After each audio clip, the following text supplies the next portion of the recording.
9. As terras por onde agora passávamos eram densamente povoadas. Havia fortalezas e alguns baluartes bem guarnecidos, situados em colinas áridas e esparsas, a certa distância para o interior, afastadas da margem do rio. Evitamos contato com os habitantes daquelas fortalezas. Em algumas horas, chegamos a uma região deserta.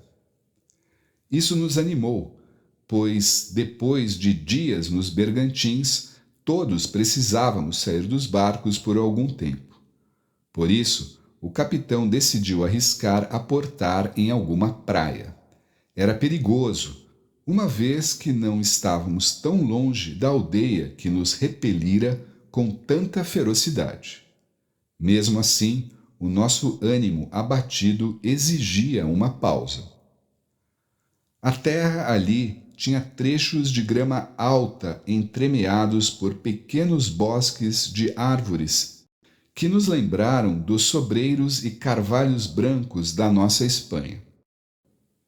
Aportamos numa praia e ali ficamos descansando e nos recuperando dos ferimentos que todos sofrêramos em maior ou menor grau nos últimos combates.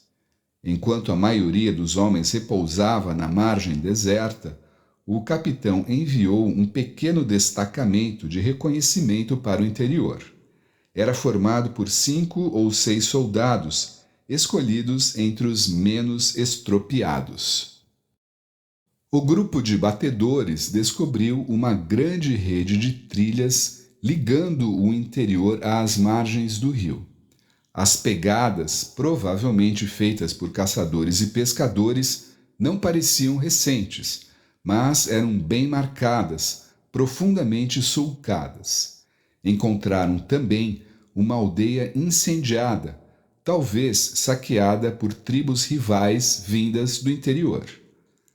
Após 2 dias, quando já estávamos suficientemente descansados, o capitão nos reuniu, a todos, e, buscando nos animar, nos lembrou que devíamos estar perto da costa, que já tínhamos percebido a maré afetando o rio. Pedindo que mostrássemos ânimo e coragem no restante da viagem, fosse qual fosse o nosso destino, o capitão Orellana nos exortou a retornar ao rio para seguirmos adiante. A bela região de grama alta logo se transformou, dando lugar a um labirinto de manguezais, ilhas e braços de rio que se entrelaçavam e se confundiam. Entrávamos no estuário do Marañón. Tivemos de abrir caminho por estreitos canais entre as ilhas, por vezes remando contra a força da maré enchente. Frequentemente, o San Pedro e o Vitória corriam risco de naufragar, sacudidos pelos fortes ventos costeiros que sopravam através dos canais. Muitas das ilhas, ao longo dos braços de rio, abrigavam aldeias, algumas bastante grandes. Esperando encontrar mantimentos, o capitão resolveu desembarcar numa delas, que parecia abandonada. Aportamos numa praia de areia densa e macia, onde ardiam algumas fogueiras. Um pouco além, fileiras de cabeças fincadas em postes lançavam um olhar de mau agouro sobre nós. Antes mesmo de entrarmos na povoação, encontramos grelhas com carne, assada, pronta para comer. Famintos, corremos para nos servir.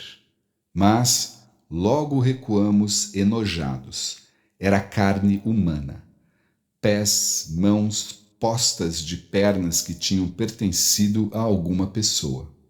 Nauseados, deixamos rapidamente aquele lugar macabro. Nossa perpétua busca por comida nos obrigava a parar, e como o senhor bem pode imaginar, Frei Diego, tentávamos fazer isso em aldeias desertas ou pequenas. Numa delas, encontramos alguns artefatos que nos intrigaram. 2 desses objetos eram esculturas em barro de navios à vela, com a forma e as proporções de bergantins. As representações eram muito realistas, feitas por um escultor talentoso e estavam expostas em destaque. Deduzimos que era bem possível que as esculturas retratassem os navios enviados rio acima por Pinzón, a partir da foz do Marañón, ou talvez até mesmo fossem os de Diego de Ordaz. Encontramos também uma sovela de sapateiro com o fio e a bainha de bronze que acompanhavam. Essas descobertas nos animaram, pois indicavam que os habitantes daquela terra já haviam tido contato com cristãos. Além disso, os bergantins de barro confirmavam que já devíamos estar bastante próximos do mar. Mas o que mais nos impressionou, meu caro Frei Diego, foi a cerâmica colorida e decorada que encontramos naquelas ilhas. Tão notáveis eram sua qualidade, os desenhos que as ornavam e o trabalho artesanal que ficamos impressionados. Eu nunca tinha visto nada igual àquela porcelana. Era superior até mesmo à que tínhamos encontrado na Vila da Porcelana, quando aportamos numa aldeia em busca de alimentos, como já contei ao senhor.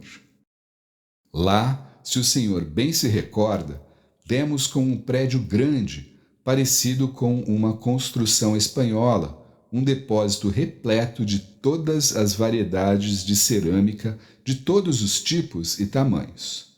O capitão Orellana perguntou a Kalu Anand se ele sabia alguma coisa sobre aquela arte e quem a exercia.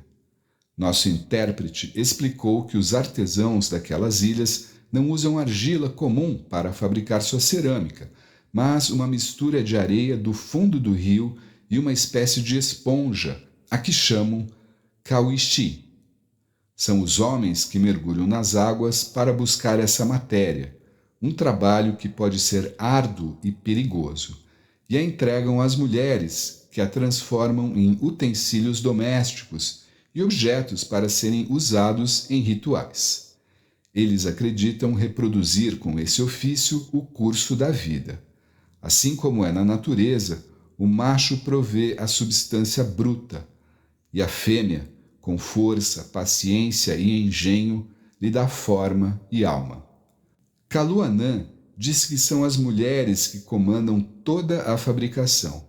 Sentam-se em círculo sob um abrigo de palha, próximas ao depósito de argila, e ali, entoando cantos, modelam o barro na forma de potes, panelas, vasilhas e gaçabas. São formas redondas, femininas, como se nelas coubesse o próprio ventre da terra, feitas para conter o alimento e a cura. Jamais vi arte tão minuciosa, Frei Diego.